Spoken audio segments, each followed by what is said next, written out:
Hey, it's Spoonie, and I want to show you guys one of my favorite bases lately. And while it might look like a pyramid, it is not a pyramid.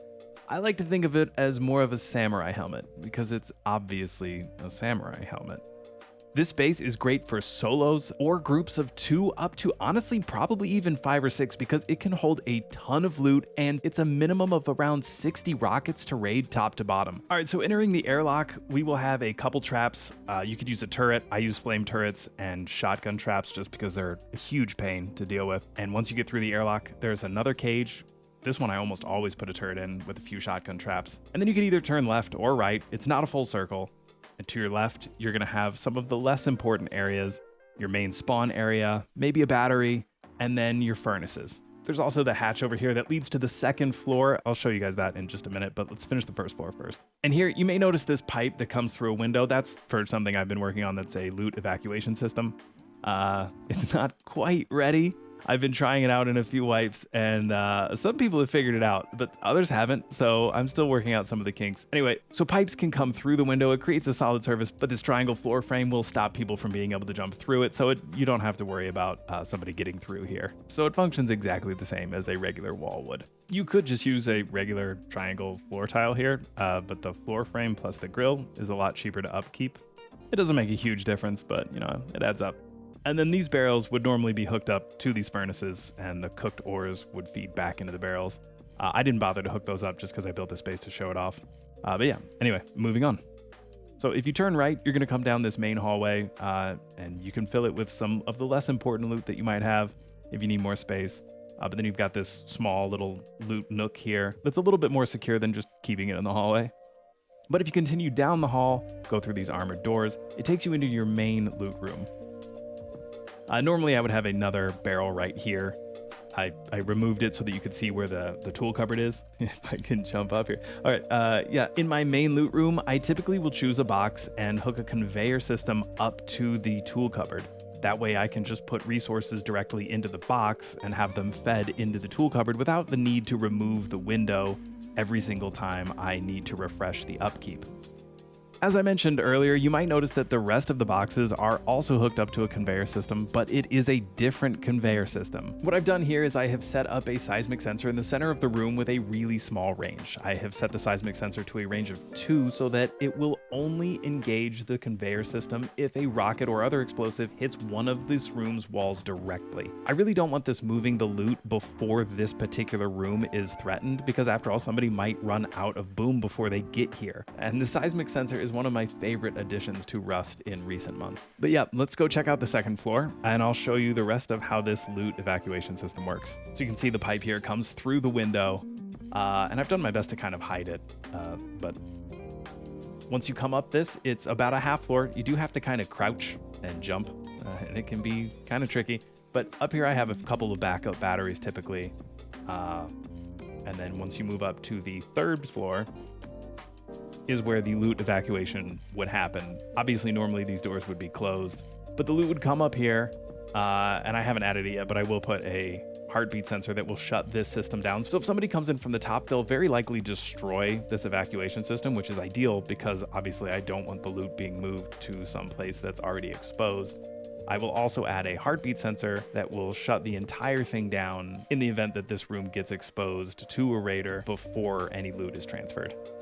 But if they do get up here before any loot is transferred, obviously these boxes are just empty, so it might be discouraging. That's the idea anyway.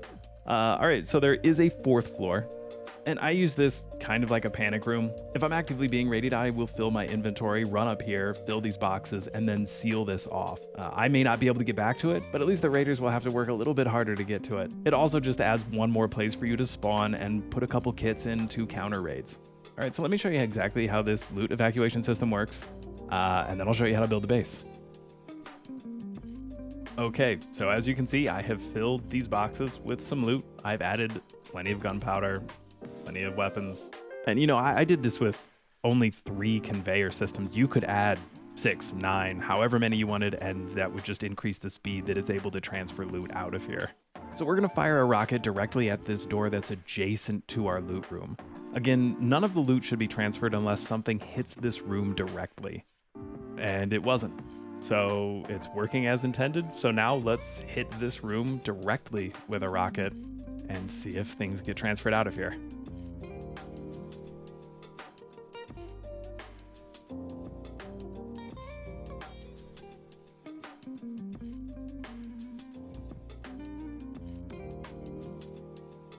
And yeah, as you can see, the loot is already gone. And the stacks of gunpowder are actively being transferred out of here.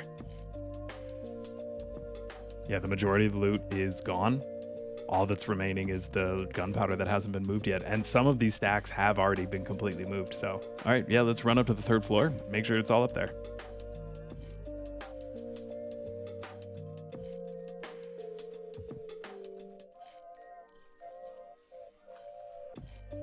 And as you can see, all of the loot is already up here. So again, I don't know how effective this is going to be at stopping a raid, but it will definitely end up hopefully costing somebody a little bit more boom than it would have if I didn't have this system in place. Again, I'm going to continue to test it and see how it works in a real wipe. But yeah, I'll make another video that goes into a lot more detail and shows in depth how to build this system if it's something you're interested in putting in your own base. And there's nothing that says you can't move this to another base either.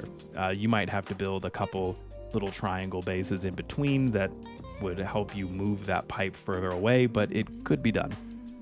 Right, so now I'll show you guys real quick how to build this base if it's something that you want to recreate for yourself.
And again here, this doesn't have to be a window. You could just make it a regular wall if you prefer that.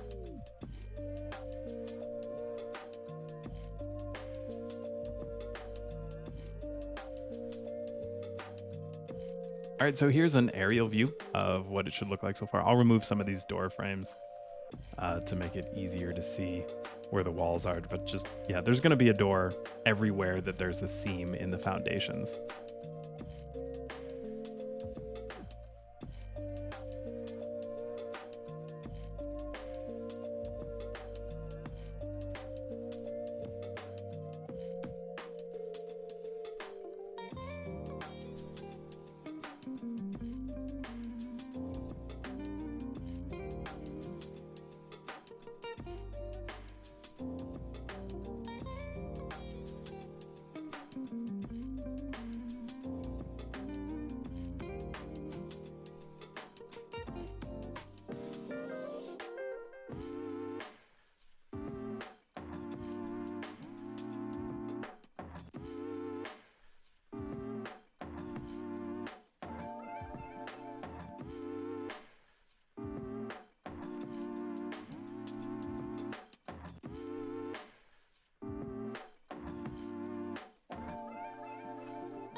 Oh, I forgot. This one's actually supposed to be a half wall down here just to create an extra little honeycomb for the main loot room in the TC.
All right, and these little turret outcroppings, if you want to include these on your base, just somewhere to put some turrets, you do have to place them before you place that bottom row of roofing. Otherwise, it won't let you for some reason. So just keep that in mind that these need to be placed when you're placing on that roofing.